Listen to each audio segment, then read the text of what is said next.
Hi friends, బాగున్నారా? నేను బాగున్నాను. నేను ఇప్పుడు చూపించే వంట పేరు గోంగూర ఎండు రొయ్యలు అండి.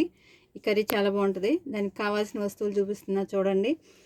ఇవి క్లీన్ చేసుకున్న ఎండు రొయ్యలు అండి. ఇవి శుభ్రంగా వీటికి కాళ్ళు, తోక, తలకాయ తీసేసి కొంచెం వేడి నీళ్ళు వేసుకుని 2-3 సార్లు కడుక్కుంటే చక్కగా నీట్గా ఉంటాయి. స్మెల్ కూడా ఉండదండి. దాంట్లోకి కావాల్సింది చిన్న వెల్లుల్లిపాయ, ఎండుమిర్చి, పచ్చిమిర్చి, ఉల్లిపాయ అండి. ఒక ఉల్లిపాయ కట్ చేసుకున్న సన్నగా. ఇది 2 కట్టలు గోంగూర అండి. ఇది కూడా శుభ్రంగా ఒలుచుకుని కడిగేసి కట్ చేసి పెట్టుకున్నాను. దాంట్లోకి కారం అండి, సాల్టు. ఇప్పుడు మనం స్టవ్ వెలిగించుకుని బాండీ పెట్టుకుని ఆయిల్ వేసుకుందాం.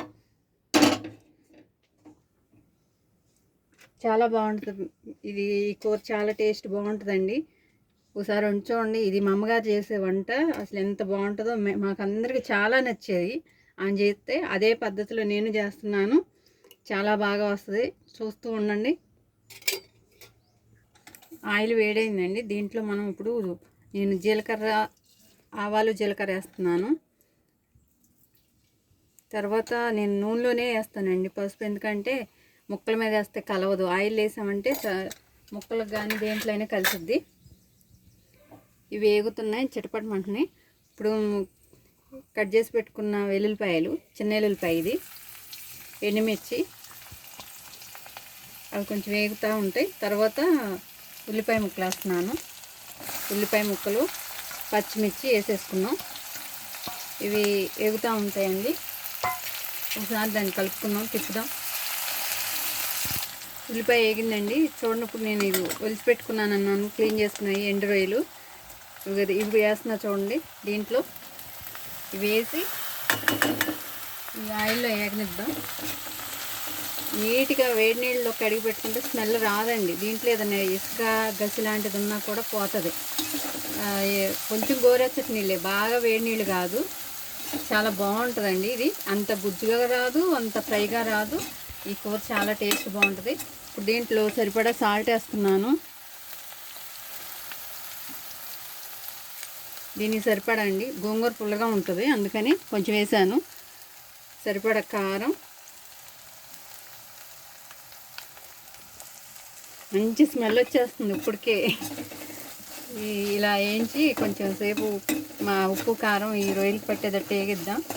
వేయించినాక ఇలా ఆయిల్ వస్తూ ఉంటుంది బయటికి. ఇవి కొంచెంసేపు ఉడకాలండి.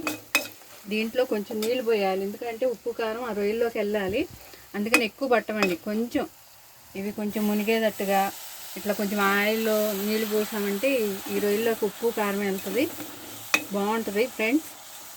ఇది కొంచెం ఉడకనిద్దాం. మనం టైం పట్టిద్దండి, ఒక 5 నిమిషాలు. ఇదిగో చూడండి, ఇప్పుడు మనం దీంట్లో గోంగూర వేసుకున్నాం. ఇది 2 కట్టల గోంగూర అండి. చక్కగా నీట్గా కడిగేసుకుని క్లీన్ చేసుకుని పెట్టుకున్నది. కట్ చేసి పెట్టుకున్నాం చిన్న చిన్న ముక్కలుగా. చాలా పుల్లగా ఉంటుందండి ఈ గోంగూర. ఈ రొయ్యల్లోకి గోంగూర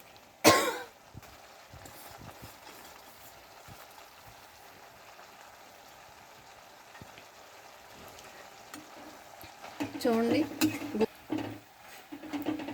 ఇది చూడండి, కలుపుకోవాలి. ఇది బాగా కలిసేటట్టు కలిపి కొంచెంసేపు మగ్గనిస్తే అయిపోతుంది. గోంగూర ఎండు రొయ్యల కూర అండి. చాలా టేస్ట్ బాగుంటుంది. ఈ రైస్లో వేడి అన్నంలో ఇది పెట్టుకు తింటే ఎంత బాగుంటుందో. ఫ్రెండ్స్, ఒకసారి నా వీడియో చూడండి, దీన్ని షేర్ చేయండి, సబ్స్క్రైబ్ చేయండి ఫ్రెండ్స్, ప్లీజ్. ఇదిగో ఫ్రెండ్స్, చూడండి, రెడీ అయిపోయింది గోంగూర ఎండు రొయ్యల కూర. ఇలా వస్తుంది. ఇంకా అయిపోయిందండి. మనం ఇప్పుడు స్టవ్ ఆపేసుకున్నాం. ఇదిగో ఫ్రెండ్స్, రెడీ అయిపోయింది వేడి గోంగూర ఎండు రొయ్యల కర్రీనండి. ఇది రైస్లో పెట్టుకుని కొంచెం నెయ్యి వేసుకుని తింటే భలే ఉంటుంది. ముద్దలో రొయ్య వస్తూ ఉంటుంది. ఈ పుల్లగా ఈ రొయ్యలు తింటుంటే భలే టేస్ట్గా ఉంటుందండి. చూడండి ఎంత బాగుందో. ఒకసారి నేను తిని చెప్తాను. చాలా పుల్లగా ఉంది, కారంగా పుల్లగా, భలే టేస్ట్ ఉందండి. ఈ కూర చాలా టేస్ట్ ఉంటుంది. మీరు కూడా వండండి ఫ్రెండ్స్, ఒకసారి ట్రై చేయండి.